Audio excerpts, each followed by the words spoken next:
Hello there, very good evening and welcome to the news at 6 here on Rajya Sabha TV. I'm Tracy Shilshi and in the next 30 minutes, I'll be getting you all the day's top developing stories, starting with the headlines. The Supreme Court refuses to stay the verdict on 9 Uttarakhand dissidents of the Congress. High Court disallowed the rebels from voting during the floor test on Tuesday.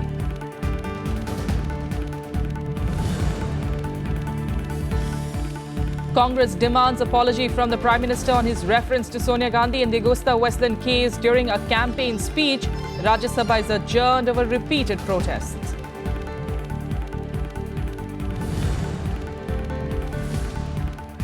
BJP counters the Aam Aadmi Party's campaign on Prime Minister Narendra Modi's educational qualifications. Senior leaders Amit Shah and Arun Jaitley display his BA and MA degrees at a press conference, but Arvind Kejriwal calls them fake.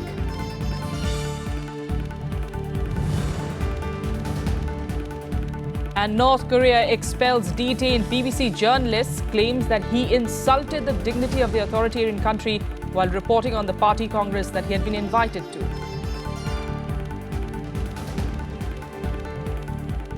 Let's start with the developments on the Uttarakhand Assembly floor test. The State High Court dismissed a writ petition filed by the 9 rebel Congress MLAs, and today the Supreme Court also refused to stay the disqualification, which means the MLAs will not be allowed to enter the Assembly tomorrow, let alone vote.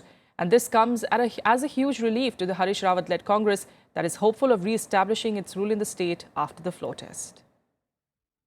In a major setback to the rebel Congress MLAs of Uttarakhand, the Supreme Court has refused to stay their disqualification. The verdict means none of the 9 dissident MLAs will take part in the vote of confidence on Tuesday. There is no interim relief to all disqualified MLAs.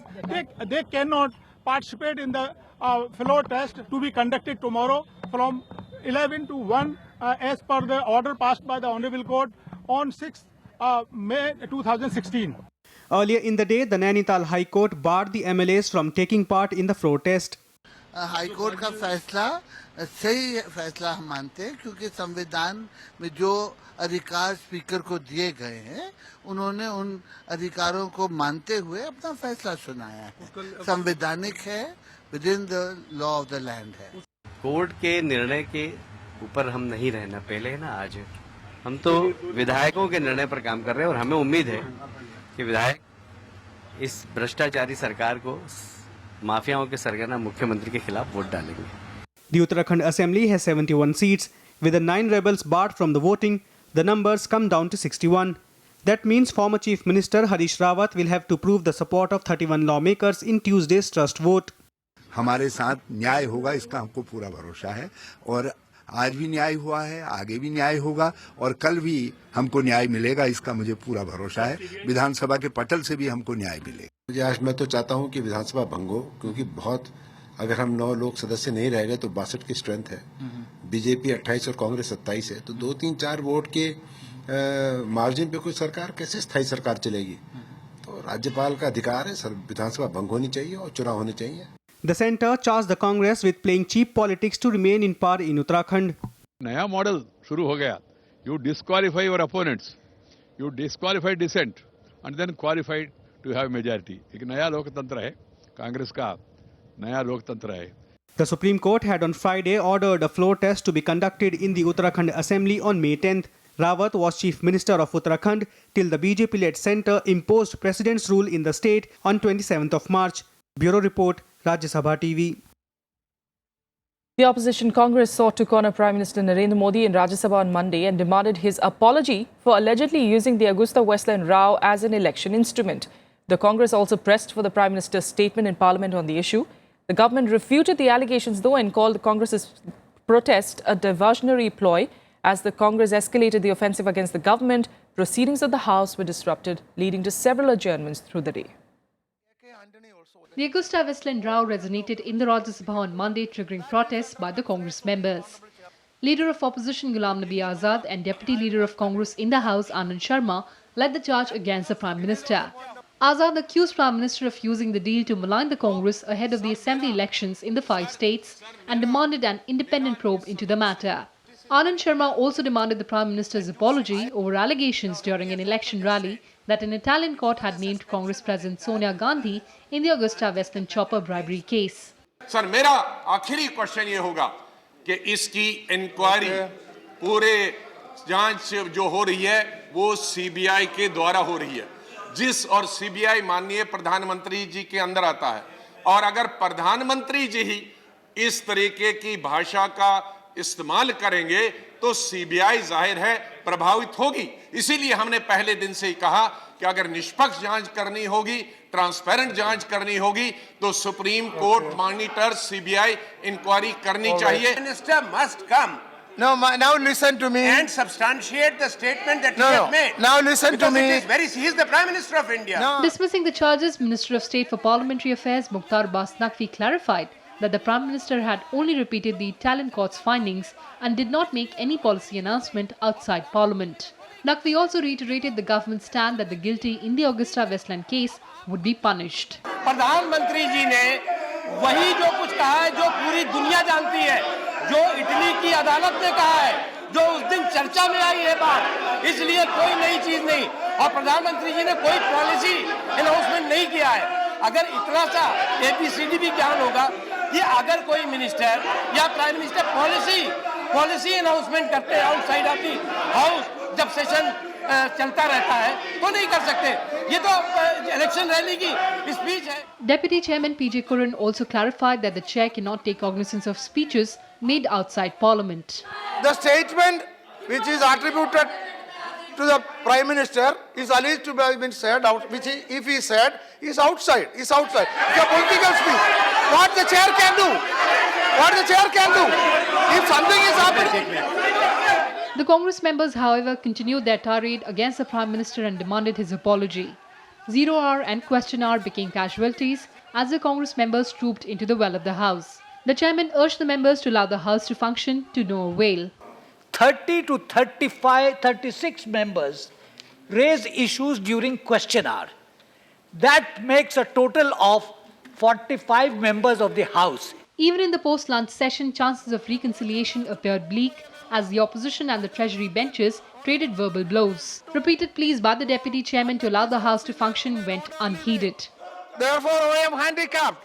But I am telling, if this attitude, this disruption continues, the chair will be forced to pass these bills without discussion. As the protest did not subside, after repeated adjournments, the chair finally adjourned the House till Tuesday. Till 11 a.m. on Tuesday, the 10th of May. Kriti Mishra, Rajya Sabha TV. And staying with the national capital, senior BJP leaders displayed Prime Minister Narendra Modi's college degrees at a press conference in New Delhi. Party President Amit Shah also demanded a public apology from Delhi Chief Minister Arvind Kejriwal for questioning the Prime Minister on the issue. The Aam Aadmi Party, however, called the degrees fake. Here are the details. The BJP on Monday countered the Aam Aadmi Party's charges on the educational qualifications of Prime Minister Narendra Modi. At a press conference in Delhi, BJP leaders Amit Shah and Arun Jaitley revealed 2 degrees to show that Modi had secured a BA from the Delhi University and MA from the Gujarat University. They also criticized Kejriwal for dragging down the level of public discourse. मांग करता हूं कि केजरीवाल जी ने देश और दुनिया की दोनों की माफी मांगनी चाहिए। जब आपके पास कोई पुख्ता सबूत नहीं थे कि डिग्री आप फर्जी हैं, तो इतना बड़ा सवाल आपने कैसे खड़ा कर दिया? The Aam Aadmi Party retaliated about an hour later to claim that the degrees shown by the BJP leaders were fake. आम आदमी पार्टी आपके माध्यम से देश की जनता को ये सूचित करना चाहती है कि जो डिग्री दिखाई गई है वो डिग्री फर्जी है, फोर्ज्ड है। तो बीए की मार्कशीट में नरेंद्र कुमार दामोदर दास मोदी का नाम एमए में बदल के हो जाता है Narendra Damodar Das Modi. Opposition parties also sought an explanation from the Prime Minister. The President of the BJP party, the Finance Minister, took so long to clarify. And Honorable Prime Minister doesn't tweet on this. ये कह रहे हैं कि सही है, दूसरा कह रहे हैं कि ये फर्जी है, तो इस पे जांच कराइए। प्रधानमंत्री की डिग्री के ऊपर जांच हो फिर। Delhi Chief Minister Kejriwal had accused Prime Minister Modi of hiding facts about his Delhi University bachelor's degree. He had also urged the Delhi University Vice Chancellor to make the degree public. Bureau Report, Rajya Sabha TV. On to other national news, and the Supreme Court today ended its hearing on the NEET issue on the state government's petition to hold separate exams. The court reserved its verdict on whether states should be allowed to conduct their medical entrance tests for admission to MBBS and BDS. The apex court on Friday had ruled that those students who appeared for NEET Phase 1 held on the 1st of May would not be allowed in Phase 2 of the tests to be held on the 24th of July. The bench hinted that it may consider allowing states conducting their own tests to continue.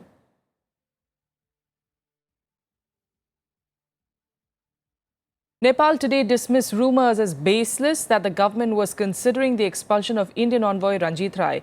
Media reports had suggested that the government was preparing to declare Rai persona non grata, meaning that his diplomatic immunity will be withdrawn. The rumours gained ground after Prime Minister KP Sharma Oli cancelled President Bhandari's visit and recalled Nepal's ambassador to India, Deep Kumar Upadhyay, apparently in retaliation of India's supposed hand in toppling his government. However, the Nepalese government rubbished such rumours, with the Deputy Prime Minister and Foreign Minister Kamal Thapa terming them baseless. On Friday, Nepal cancelled the visit of its president to India. Though no reason was assigned for cancellation of the trip, it was believed to indicate Nepal's unhappiness with India over the latter's alleged meddling in the internal affairs of the Himalayan nation. Meanwhile, in Bihar, the son of a JDU legislator accused of killing a teenager in Gaya town was still absconding on Monday, even as the local court sent the husband, Bindi Yadav, and his bodyguard to 14 days of judicial custody. Normal life was badly hit in the town by a shutdown called by the BJP-led National Democratic Alliance to protest against the fatal shooting of the teenager.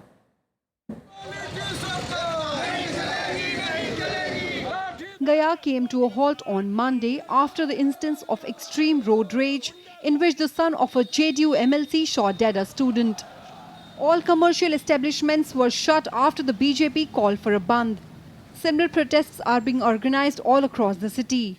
19-year-old Aditya Sachdeva, a class 12 student, was allegedly shot dead by Rocky, the son of Janata Dal United MLC Manorama Devi. Late on Sunday, the Bihar police arrested the accused's father, Bindi Yadav, and his bodyguard, Rajesh Kumar, on charges of criminal conspiracy and harboring the accused. दो अरेस्टिंग्स हुई हैं, एक जो है बिंदी यादव उनकी हुई है, दूसरा जो बॉडीगार्ड है उनकी. Trades are being conducted. I am sure we'll get success in this.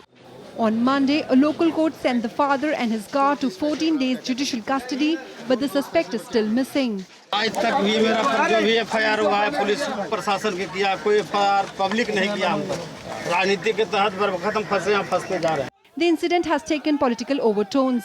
Leaders cutting across party lines have demanded justice for Aditya's family. ये नई सरकार बनी है, अपराधी बेखौफ हो गए और राजनीतिक अपराधी सुपर बेखौफ हो गए. उनको लगता है कि मुरसैया कोतवाल तो डर का है, उन्हें लगता है कि मेरी सरकार है. जब हम कहते थे कि ये जंगल राज 2 होगा तो लोग इसे दूसरे रूप में लेते थे. बिना किसी बात के कंसिडरेशन के कानून को अपना काम करना चाहिए, निष्पक्ष जांच होनी चाहिए और कानून को इस मामले में किसी को कानून को अपने हाथ में लेने का अधिकार नहीं. This is very serious, more particularly because those who are related with this incident are relations of some members of Legislative Council, and therefore it assumes greater significance. I think the Chief Minister will personally look into it and ensure that such instances don't take place. Facing criticism over the road rage case, Chief Minister Nitish Kumar said the law will take its course and the guilty won't be spared. Deputy Chief Minister Tejasvi Yadav also said action will be taken against anyone found guilty. चाहे कितना भी बड़ा व्यक्ति हो, उस पर सख्त से सख्त कार्रवाई हम लोग करेंगे. और ऐसा नहीं है कि पहले नहीं हुआ है, पहले भी आपने देखा है ऐसे अगर मामले आए हैं, अगर कोई निप्त पाया गया है आपराधिक षड्यंत्र में या किसी भी तरह का, तो उस पर सख्त सख्त हमारी सरकार ने कार्रवाई करने का काम किया, किसी को बख्शने का काम नहीं किया. The shocking incident has once again highlighted the worsening law and order situation in the state, with the opposition alleging that Jungle Raj is back in the state. Bureau Report, Rajya Sabha Television. And now let's take you through some quick national news updates in Nationwide. Congress party leaders, including Ahmed Patel, Anand Sharma and Rajiv Shukla, today met Home Minister Rajnath Singh after the party's Puducherry unit reported that it had received death threats against Rahul Gandhi. Rahul Gandhi is expected to visit Karaikal in Pondicherry tomorrow for a public meeting. 7 people died and 30 injured after a passenger bus overturned in Sili area in Ranchi.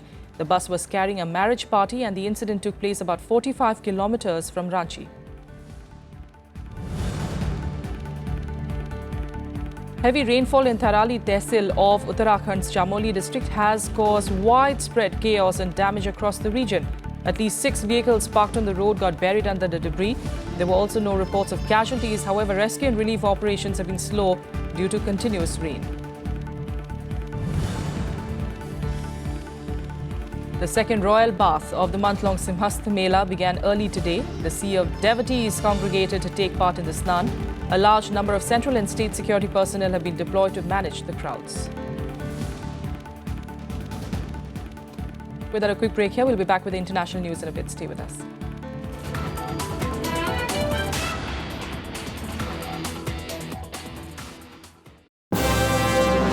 Hello, I am Ishan Russell. I'm Tracy Shilchi and you're watching News Tonight.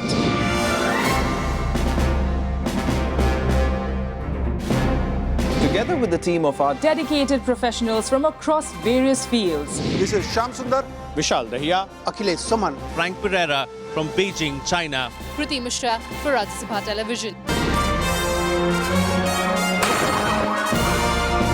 We bring to you the news that matters here on Rajya Sabha TV.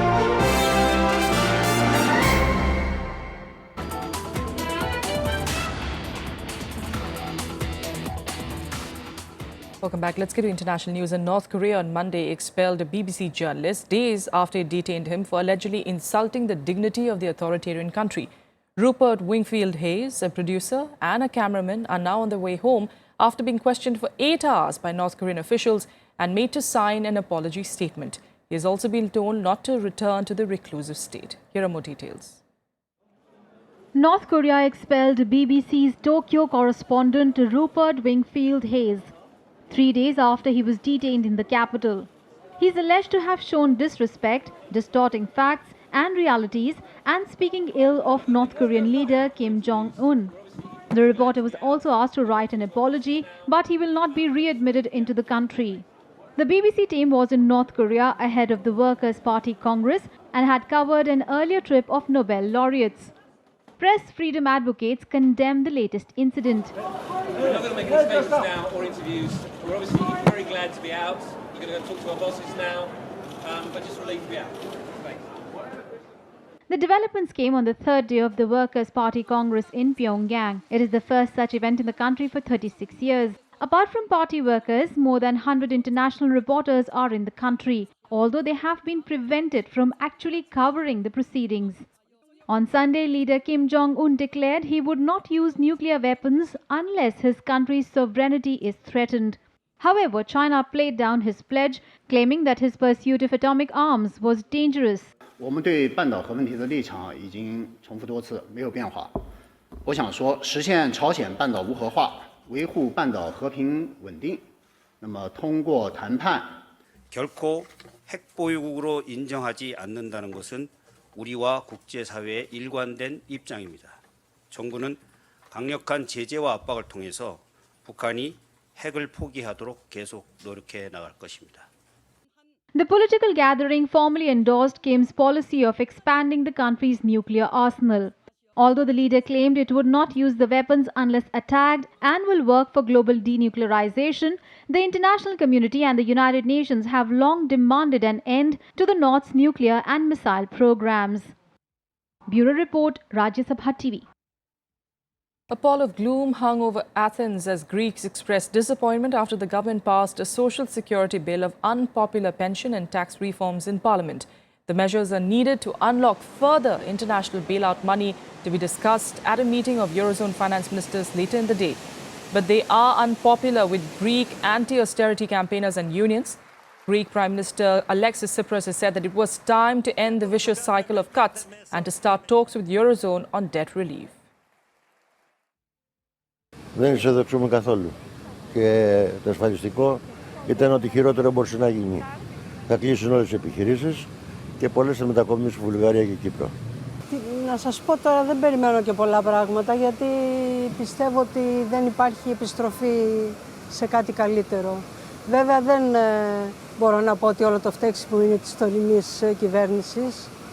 Είμαστε αποφασισμένοι με κάθε τρόπο να ξαναστήσουμε την Ελλάδα στα πόδια της και να σπάσουμε αυτό το απόστημα της διαπλοκής. And now let's get you more international news updates in Global Buzz.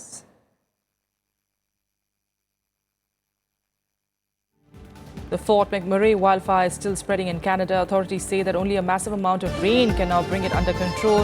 The fire doubled in size on Saturday, and officials warn that the situation in the parched Alberta oil sands region is unpredictable and dangerous. 20% of the Fort McMurray homes have been destroyed due to the fire so far.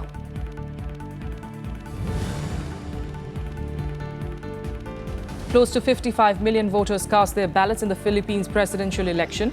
Polls opened across the country at about 6 a.m. today. The election pits front-runner Rodrigo Duterte, an outspoken mayor from the city of Davao, against 4 other contenders. Russia showcased its modernized military war machines in a grand parade on Moscow's Red Square on Monday. The parade was part of an annual fixture designed to commemorate the Soviet Union's victory over the Nazis in the Second World War. 7 suspects are going on trial in Belgium on charges of having links to Islamist militants who attacked Paris and Brussels. Prosecutors believe the group was run by Abdelhamid Abaoud, a ringleader of the 13th November attacks in Paris, who was killed in a shootout. 16 suspects have been charged, 9 are still at large. 8 plainclothes policemen in Egypt were shot dead on the outskirts of capital Cairo yesterday. 4 gunmen in a truck sprayed the police vehicle with bullets from automatic weapons. Militants affiliated to the Islamic State who operate in the Sinai Peninsula say that they carried out the attack. And now let's get you sports news. And Michel Platini will not resume his reign as UEFA president despite the Court of Arbitration for Sport reducing his 6-year ban from football to 4 years. Platini said that he will resign from his position as a result of the decision, but announced that he will continue his battle to clear his name from the disloyal payment case that also includes former FIFA president Sepp Blatter. UEFA President Michel Platini will resign from European football's governing body after failing to overturn a 6-year ban in a disloyal payment case. The Court of Arbitration for Sport, however, reduced his ban to 4 years. Platini and former FIFA president Sepp Blatter were found guilty of ethics breaches over a $2 million disloyal payment in 2011, but both men deny any wrongdoing. The CAS determined that Michel Platini has breached the FIFA Code of Ethics as he obtained an undue advantage and was guilty of a conflict of interest. The CAS arbitrators considered, however, that the suspension imposed by FIFA was too severe and decided to reduce it to 4 years, which corresponds to the duration of a presidential term. Platini had taken his case to CAS, but the panel said it was not convinced by the legitimacy of the payment. Platini, who was elected unopposed for a third 4-year UEFA term in 2015, said he will continue his battle to clear his name. The 60-year-old can appeal this decision to the Swiss Federal Court, but the latter cannot make any new ruling on the merits of the case. An appeal is possible for limited grounds, like the violation of the right to be heard or incorrect constitution of the arbitral panel, but the fellow tribunal cannot review the decision on the merits. It means that the factual elements which will be in the decision may not be reviewed at all by the fellow tribunal. Blatter and Platini were handed a 8-year ban from all football-related activities initially, but FIFA's appeal panel cut 2 years off their sanctions as reward for their long service to the sport. With Platini stepping down, UEFA will have to look for his replacement in the executive committee meet next week in Basel, Switzerland. Bureau Report, Rajya Sabha TV. And that's all we have for you on the news at 6. Coming up next is Verdict 2016.